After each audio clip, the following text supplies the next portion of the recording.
बलदेव गिरी बापू के साथ मेरा करीब 3-4 दशक का बहुत ही गहरा नाता रहा था। जब मुख्यमंत्री था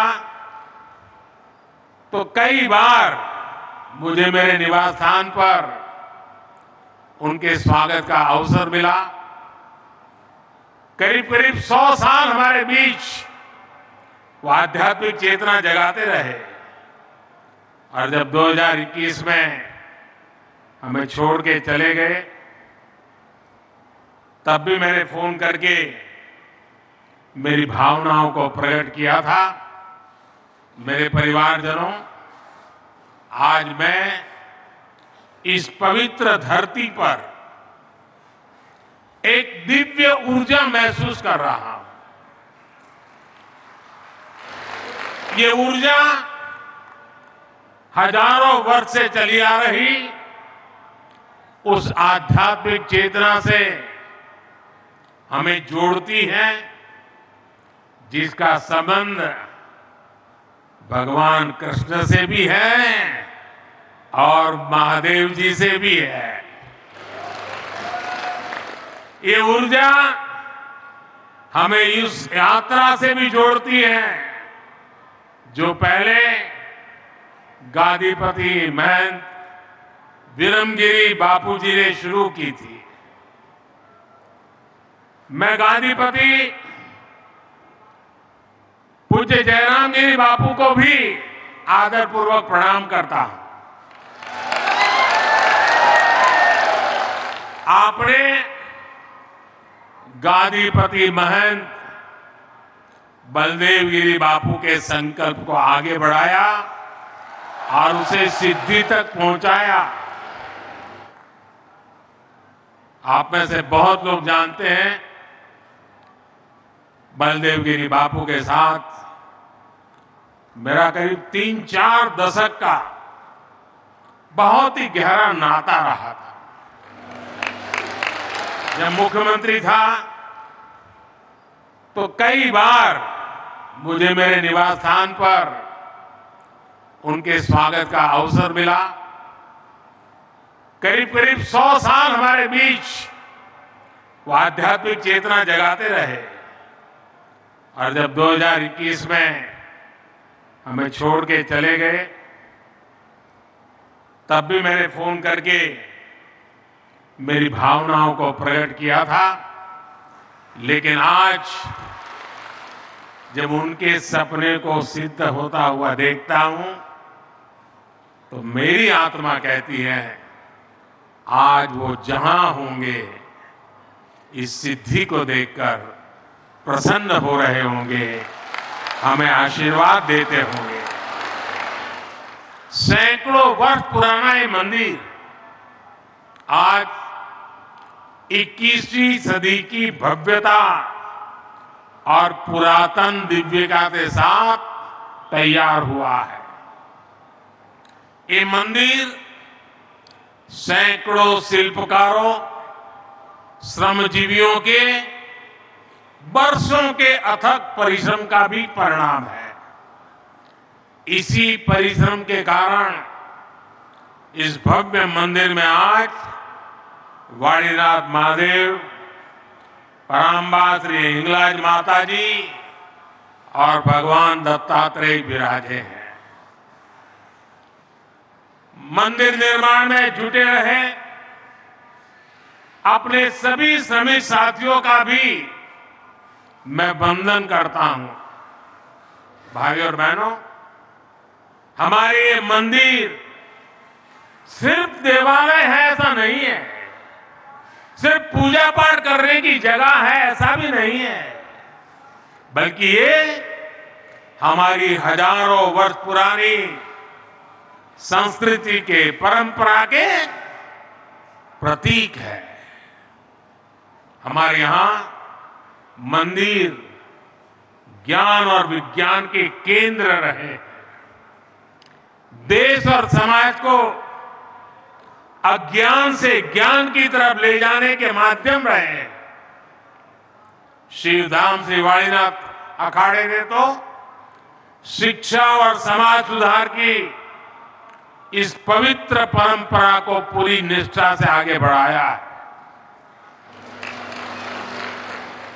और मुझे बराबर याद है, पूज्य बड़देव गिरी महाराज जी के साथ जब भी बात करता था तो आध्यात्मिक या मंदिर की बातों से ज्यादा वे समाज के बेटे बेटियों की शिक्षा की चर्चा करते थे।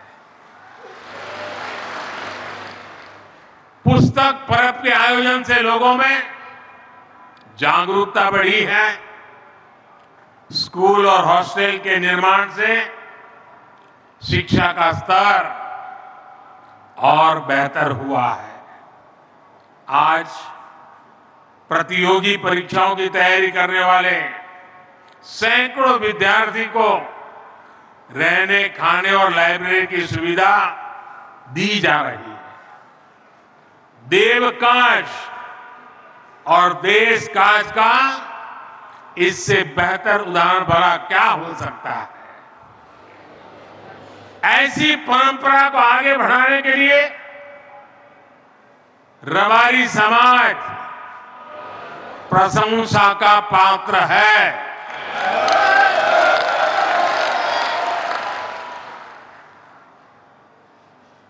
और रबारी समाज को प्रशंसा बहुत कम मिलती है।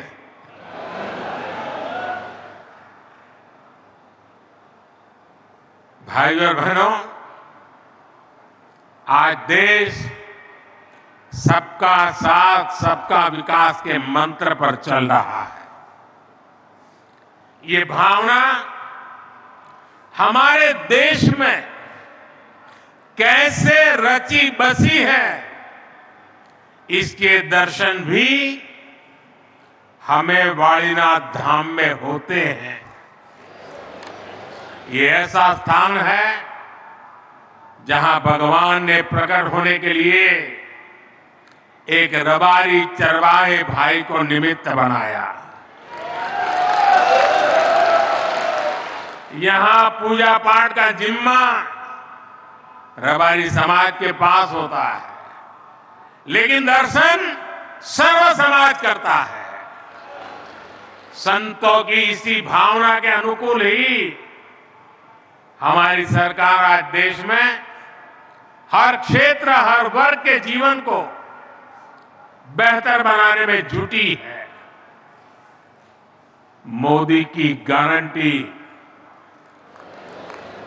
ये मोदी की गारंटी का लक्ष्य समाज के अंतिम पायदान पर खड़े देशवासी का भी जीवन बदलना है।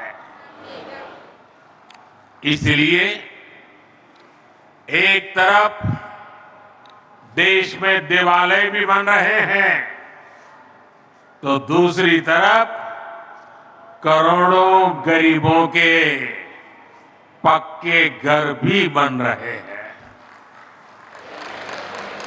कुछ ही दिन पहले मुझे गुजरात में 1.25 लाख से अधिक गरीबों के घरों के लोकार्पण का और शिलान्यास का अवसर मिला।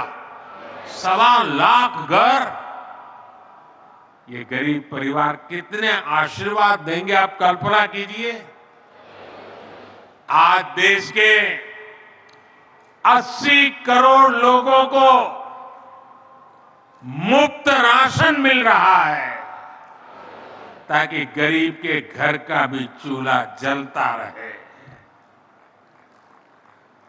ये एक प्रकार से भगवान का ही प्रसाद है।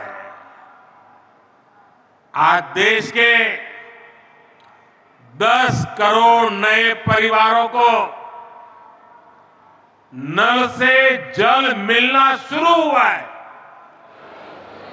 ये उन गरीब परिवारों के लिए किसी अमृत से कम नहीं है, जिन्हें पहले पानी के इंतजाम में दूर दूर तक जाना पड़ता था।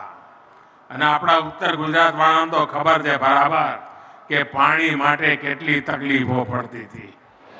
બબે 3-3 કિલોમીટર માથે બેડા લઈને જવું પડતું હતું. અને મને યાદ છે જ્યારે મેં સુજલામ સુફલામ યોજના કરી ત્યારે ઉત્તર ગુજરાતના કોંગ્રેસના ધારાસભ્યોએ મને કહી ગયા હતા કે સાહેબ આવું કામ કોઈ ન કરી શકે અને તમે જે કામ કર્યું છે ને એ 100 વર્ષ સુધી લોકો ભૂલશે નહીં.